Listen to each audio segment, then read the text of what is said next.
Catalyst પણ અત્યાર સુધી આપણે પ્રાકૃતિક શક્તિનું જ મહત્વ કરતા આવ્યા છે. વ્યવહાર જગતમાં તો એ જ હોય ને, કારણ કે ઇમ્પોર્ટન્સ એનું જ હોય એકબીજાની પાસે. અને આજે ભક્તિ પણ અમે કેટલી વખત સત્સંગમાં કીધું કે જ્ઞાની કરતા મહત્વ જ્ઞાનનું આપજો, જ્ઞાનીને સાધન તરીકે લેજો, વિનય વિવેક બધું કરજો, પણ વળગવાનું જ્ઞાન ને કોણે? જો જ્ઞાનીને વળગશો તો પડી જશો. એ પોતે જ ચોખ્ખું કે તીર્થંકર પોતે કે છે અમને ના વળગશો, જ્ઞાનને વળગજો. જયારે તીર્થંકર પરમાત્મા દીક્ષા આપે ત્યારે પહેલું જ બધા સાધુઓને બોલાવે, એગો મે સાસો અપ્પા, હું એક શાશ્વત કેવળ આત્મા છું. જ્ઞાન દર્શન સજ્જુઓ, શું કે છે? જ્ઞાન દર્શન એ મારા કાયમના ગુણો છે.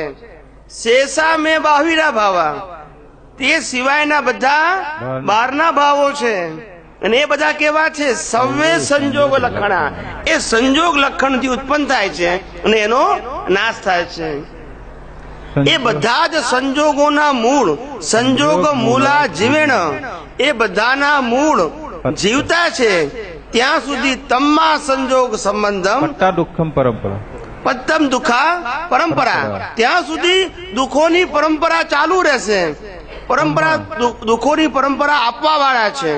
એ તમામ પ્રકારના સંજોગોના મૂળિયાને હે ભગવાન હું આજે વોસરાવી દઉં છું. સંજોગ આ જ જ્ઞાન દીક્ષા વખતે આપેલું.